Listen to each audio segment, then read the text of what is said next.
I'm gonna tell you a story. I just watched Edge of Tomorrow with Tom Cruise, and I have a couple questions. At first, it's gonna sound ridiculous. Now, a lot of reviewers are making comparisons to Groundhog Day, which makes sense. Groundhog Day was a film with Bill Murray. It was released a while ago.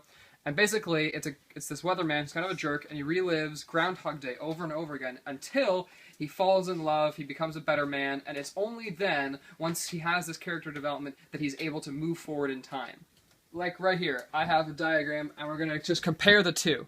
So, on Groundhog Day, Bill Murray wakes up, and there's any number of these timelines, and but he always dies, or it starts over, and he's all confused and stuff, and he's all upset, and it's only when he has this falls in love, becomes a good person, that he's able to continue on to the following day. And so, even though there's all these timelines that he's learned from and experienced and have memories of, it's only the one where he falls in love, becomes a good person, and wakes up on following morning, that's the real one.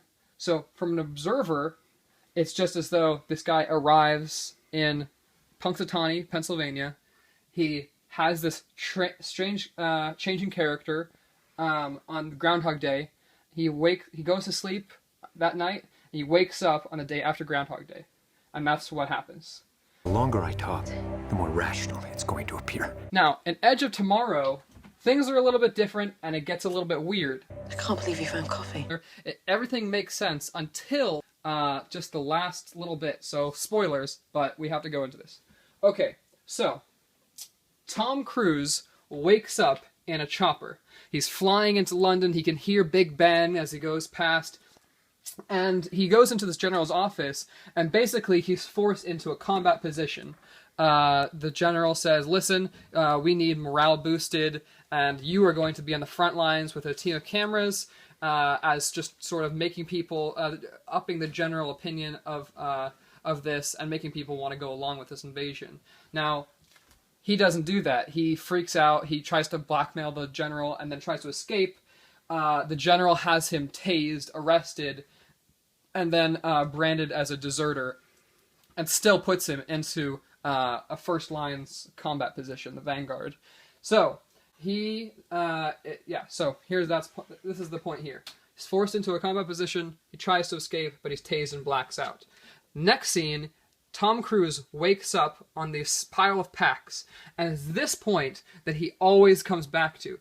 Basically, he gets like this alien blood on him, and there's all these rules about how it works, and whenever he dies, all these possible timelines, whenever he dies, he gets to an X, he always comes back to this point when he wakes up on this pile of backpacks. And that's where he starts it all over, all the day over again, and he has to keep going. Just like Bill Murray always wakes up at the beginning of Groundhog Day. Tom Cruise lives all these possible timelines, and he's learning from every single one, just like Bill Murray. Except from the outside, looking in, when the final one happens, when the actual timeline happens, nobody would have known about these possible timelines. They just see this guy who was forced into a combat position and tased and blacked out, wakes up, and then he's some kind of crazy action hero, and he defeats the enemy. So, in actual timeline, what actually happens when they tried all these different things, he finally says, this is what we need to do. We need to use the secret equipment that's been untested or whatever. So he gets this equipment out of this general's safe. Same general is here, but he figures out where the aliens are going to be. It's in the Louvre, in Paris or something. Maybe not the Louvre, but somewhere in Paris. In the pyramid thing. The glass pyramid structure. So he gets this equipment, and he figures that out, but he's captured. And right as he's captured, he gets shot. And it's established in the movie that if you have a blood transfusion, you lose the power that allows you to repeat and repeat over again. So, when he's shot and captured, he blacks out, he wakes up, and he realizes that he's had a blood transfusion. Now, when he wakes up, it's not established how many days it's been. For all we know, it could have been multiple days.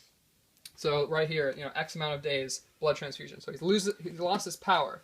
He realizes that he doesn't have any other chances to get this right. This is the final one. And if he doesn't do it now, basically all hope is lost for humanity. Now, he ends up getting this J Company, this troop that he was going to be on the vanguard with, to come with him and fly him to the Louvre or whatever in Paris to get to this, Omega thing, this hive mind that he needs to destroy in order to solve all the problems. So he flies, with this J Company. He defeats this Omega thing, but he dies himself. Now, if this is the actual timeline, it should stop there. He shouldn't go back. The movie should just progress on. He dies, and but humanity is saved. But he had to sacrifice himself, so it's like a sacrificial hero, that sort of trope. But what actually happens in the movie, and what's so confusing, is that rather than following the same rules that they had been the entire movie, the same rules that Groundhog Day had established, and that they sort of borrow that storytelling element, rather than going along with how it should be, at the very last scene of the movie, they break the rules. Oh, come on! And for some reason, he goes back, not to the place where he always wakes up on the pack, but for some reason he goes all the way back to when he's waking up on the chopper. Now, that wouldn't be so bad if what happens next didn't happen. Like, if at this point, Tom Cruise has to go through all this again, and with the knowledge, how to defeat it, he gets all the way through this again, and then he defeats the thing and survives, okay, I can believe that.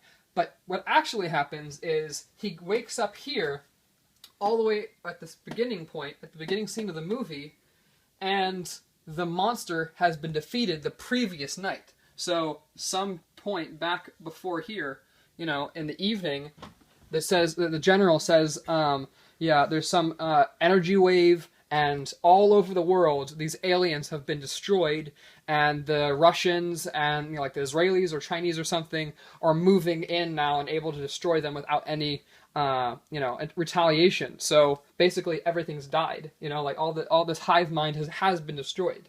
Now, that doesn't make any sense, because in reality, the actual timeline, he should have died. The thing should have been destroyed, and then humanity moves on after that. For some reason, the screenwriter said, no, we need the hero to live and have this love story with Emily Blunt all, work perfectly and have humanity saved. But the thing is, that doesn't work. The whole plot falls apart if that happens here, because in reality, he hasn't gone and destroyed everything and, saved humanity. He's woken up in the chopper on the first day, and we're just left scratching our heads.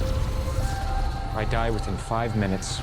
So, if you come up with an explanation that sounds great, send it to us, because, while we love the movie, this one...